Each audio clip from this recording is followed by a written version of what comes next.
ನಮಸ್ಕಾರ ಸ್ನೇಹಿತರೆ. ಈ ವಿಡಿಯೋದಲ್ಲಿ ನಾವು ಭಾಳಷ್ಟು ವಿದ್ಯಾರ್ಥಿಗಳು SSB ಸ್ಕಾಲರ್ಶಿಪ್ ಸಲ್ಲಿಸೋಕೆ ಹೋದರೆ ಒಂದು ಪ್ರಾಬ್ಲಮನ್ನು ಫೇಸ್ ಮಾಡ್ತಾ ಇದ್ದಾರೆ. ಏನಂದರೆ ಲಾಸ್ಟ್ ಇಯರ್ ಯಾರೆಲ್ಲ ಅಪ್ಲಿಕೇಶನ್ ಸಲ್ಲಿಸಿರ್ತಾರೋ ಆ ವಿದ್ಯಾರ್ಥಿಗಳು ಈ ಇಯರ್ ಅಂದರೆ ಪ್ರೆಸೆಂಟ್ ಇಯರ್ ಅಪ್ಲಿಕೇಶನ್ ಸಲ್ಲಿಸೋಕೆ ಹೋದರೆ ಮೊಬೈಲ್ ನಂಬರ್ಗೆ OTP ಸರ್ಕಾರ ಕಳಿಸ್ತದೆ. ಆನಂತರ ಆ OTPಯನ್ನು ಎಂಟ್ರಿ ಮಾಡಿದ ನಂತರ ನಿಮ್ಮ ಸ್ಕಾಲರ್ಶಿಪ್ಪನ್ನು ಸಲ್ಲಿಸಬಹುದು ಮತ್ತು ಸಬ್ಮಿಟ್ ಕೂಡ ಮಾಡ್ಬೋದು. ಆದರೆ ಭಾಳಷ್ಟು ವಿದ್ಯಾರ್ಥಿಗಳು ಲಾಸ್ಟ್ ಇಯರ್ ಏನು ಮೊಬೈಲ್ ನಂಬರ್ ಇರ್ತದೆ, ಆ ಮೊಬೈಲ್ ನಂಬರ್ ಅವ್ರ ಹತ್ರ ಇರೋದಿಲ್ಲ. OTP ಹೇಳ್ಬೇಕಂದ್ರೂ ಕೂಡ ಅವ್ರ ಹತ್ರ ಇರೋದಿಲ್ಲ. ಮೊಬೈಲ್ ಕಳೆದಿರ್ತದೆ, ಏನೋ ಒಂದು ಸಮಥಿಂಗ್ ರಾಂಗ್ ಆಗಿರ್ತದೆ. ಅಂಥ ವಿದ್ಯಾರ್ಥಿಗಳು ಯಾವ ರೀತಿಯಾಗಿ ಮೊಬೈಲ್ ನಂಬರನ್ನು ಚೇಂಜ್ ಮಾಡಿಕೊಳ್ಬೋದು ಎಂಬುದನ್ನು ಈ ವಿಡಿಯೋದಲ್ಲಿ ಸಂಪೂರ್ಣವಾಗಿ ನೋಡ್ತಾ ಹೋಗೋಣ.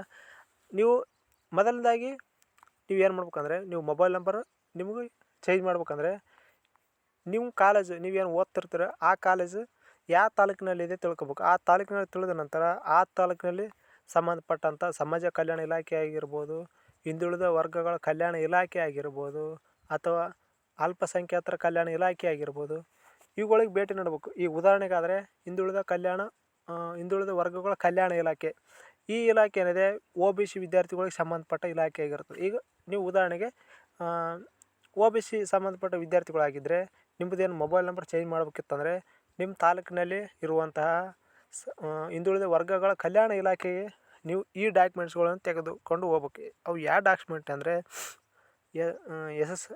SSB ID ಇರ್ತದಲ್ಲ, ಆ ID ಕೂಡ ನೀವು ತೆಗೆದುಕೊಂಡು ಹೋಗ್ಬೇಕು. ಅಥವಾ ರಿಸಿಪ್ಟ್ ಕೂಡ ತೆಗೆದುಕೊಂಡು ಹೋಗ್ಬೋದು. ನಿಮ್ಮ ಕಾಲೇಜಲ್ಲಿ ಕೊಟ್ಟಂಥ ಆಧಾರ್ ಕಾರ್ಡು ನಿಮ್ಗೇನು ಸಂಬಂಧಪಟ್ಟಿರ್ತಾವೆ ಅವೆಲ್ಲ ಡಾಕ್ಯುಮೆಂಟ್ಸನ್ನು ತೆಗೆದುಕೊಂಡು ಹೋಗ್ಕೊಂಡು ಅಲ್ಲಿರುವ ಅಧಿಕಾರಿಗಳಿಗೆ ಕೊಡಬೇಕು. ಅಧಿಕಾರಿಗಳು ಕೊಟ್ಟ ನಂತರ ಸರ್ಕಾರ ಅವ್ರಿಗೊಂದು ಎಕ್ಸ್ಟ್ರಾ ವೆಬ್ಸೈಟನ್ನು ರಿಲೀಸ್ ಮಾಡ್ತಿರುತ್ತೆ. ಅಂದರೆ ಸರ್ಕಾರ ಅವ್ರಿಗೊಂದು ಎಕ್ಸ್ಟ್ರಾ ಫ್ಯೂಚರ್ ಕೊಟ್ಟಿರ್ತಾರೆ. ಇಂಥ ವಿದ್ಯಾರ್ಥಿಗಳು ಅಂದರೆ ಮೊಬೈಲ್ ನಂಬರ್ ಮಿಸ್ ಇರ್ಬೋದು, ಇನ್ನು ಹಲವಾರು ಏನೇನೋ ವಿದ್ಯಾರ್ಥಿಗಳು ಮಿಸ್ ಆಗಿರ್ತದೆ, ಅಂದರೆ ಪ್ರಾಬ್ಲಮ್ ಆಗಿರ್ತದೆ. ಅಂಥ ವಿದ್ಯಾರ್ಥಿಗಳು ಸೊಲ್ಯೂಷನ್ಗೋಸ್ಕರ ಸರ್ಕಾರ ಇವರಿಗೆ ಹೆಚ್ಚಿನ ಪೋರ್ಟಲ್ಗಳನ್ನು ನೀಡ್ತದೆ. ಅವ್ರ ಬಳಿ ಹೋದರೆ ನೀವು ಖಂಡಿತವಾಗಿ ನಿಮ್ಮ ಪ್ರಾಬ್ಲಮ್ ಸಾಲ್ವ್ ಆಗೇ ಆಗ್ತದೆ. ಅವ್ರ ಬಳಿ ನಿಮ್ಮ SSB ID ಹೊಡೆದ್ರಾಯ್ತು, ಓಪನ್ ಆಗ್ತದೆ. ಓಪನ್ ಆದ ನಂತರ ಖಂಡಿತವಾಗಿಯೂ ನಿಮ್ಮ ಪ್ರಾಬ್ಲಮ್ ಸಾಲ್ವ್ ಆಗ್ತದೆ.